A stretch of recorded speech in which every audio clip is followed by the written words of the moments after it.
Quantity कम है, या मैं मानती हूँ क्वांटिटी कम हो for others and if you are willing for quantity so एक बार कंसिडर जरूर करना एलन को 4 months is not less for attaining AIR 1. Hello guys, before starting this video let me introduce myself. Introduction क्या ही दूंगी मैं, एज अ नीट एस्पिरेंट की इंट्रोडक्शन तो एक ही होती है ना कि कौन सी कोचिंग ज्वाइन कर रखा है, कौन से टेस्ट सीरीज लिया है. सो बेसिकली वही मैं भी बताने वाली हूँ दैट मैंने सिर्फ कैरियर विल का ऑनलाइन बैच ले रखा है एंड उसमें जो बैचेस में टेस्ट होते हैं वो ज्वाइन मतलब वही देती हूँ एंड वही फॉलो करती हूँ रेगुलरली, जो कि 2 weeks पे होते हैं, मोस्टली 2 weeks पे ही होते हैं. सो वो आगे भी वही टेस्ट फॉलो करूँगी for the online mode, but offline के लिए I am joining Allen majors. और एलन मेजर ही क्यों, आफ्टर ऑल मार्केट में तो इतनी सारी कोचिंग्स के टेस्ट सीरीज आते हैं, सो वाई ओनली एलन. तो इसका मेरे पास आंसर है बिकॉज लास्ट ईयर भी मैंने एलन ज्वाइन कर रखा था, एलन के टेस्ट सीरीज ज्वाइन कर रखे थे. दो मैंने मेजर नहीं ज्वाइन किया था बट लीडर ज्वाइन की थी, बट लास्ट में आते आते तो अचीवर, लीडर, अचीवर, मेजर सारे मर्ज हो जाते हैं. सो पेपर तो सेम ही होता है, डिफिकल्टी लेवल इसकी बेस्ट है. एंड या पहला पॉइंट, हम ऑफलाइन टेस्ट सीरीज क्यों ज्वाइन करते हैं, जस्ट फॉर द परफॉर्मेंस, ताकि हम एक अच्छा एक्सपोजर मिल सकेगा, हमें अपनी रैंक पता चल सकेगी जितने बच्चे होंगे. सो मोस्टली इसका प्लस पॉइंट यही है कि एलन की DLP बहुत सारे बच्चे लेते हैं, चाहे वो ऑफलाइन इनरोल हो किसी भी कोचिंग में हो, बट एलन की टेस्ट सीरीज लेते ही हैं, नॉट ऑल बट मोस्टली. सो इसमें नंबर ऑफ स्टूडेंट्स ज़्यादा होंगे, सो इसमें हमें अपनी रैंक पता लगेगी कि इतने सारे बच्चों में हमारी इतनी रैंक आई है.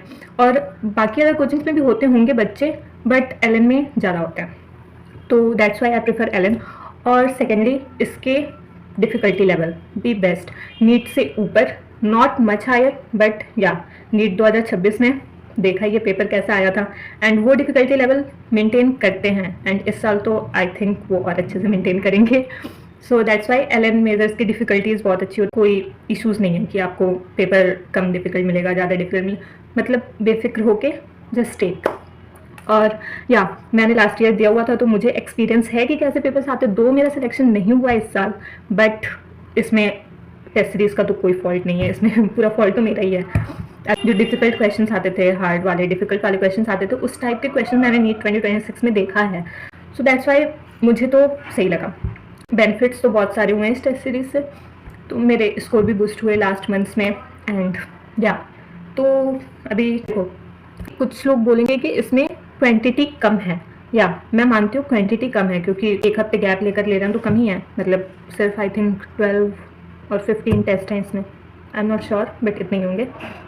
तो इसके अकॉर्डिंग तो हम अगर क्वालिटी देखें तो दी बेस्ट मिलने वाली है. अगर आपको क्वांटिटी प्रेफर करना है सो आप दूसरे कोचिंग्स को प्रेफर कर सकते हैं, लाइक CLC में बहुत सारे टेस्ट होते हैं.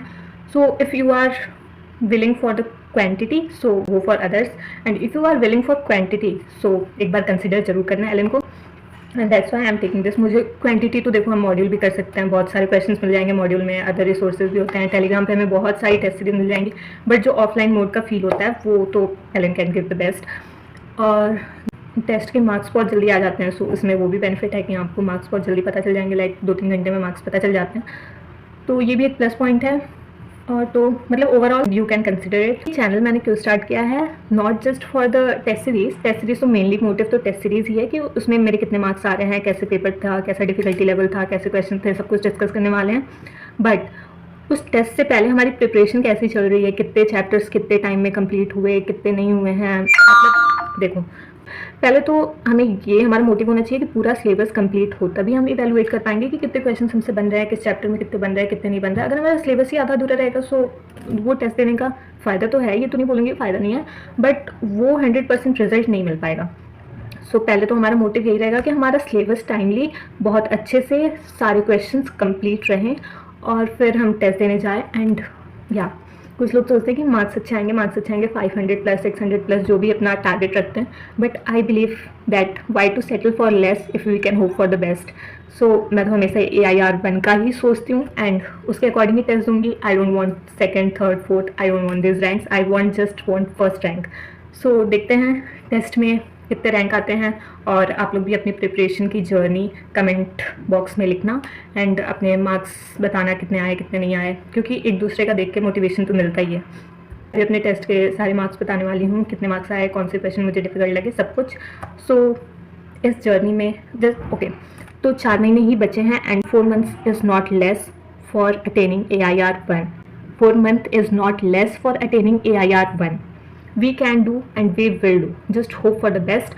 और ये 4 months I am regular on this channel and I know कि सबको ये AIR1 चाहिए, बट मिलेगा तो किसी एक को ही, बट हम कोशिश तो कर सकते हैं.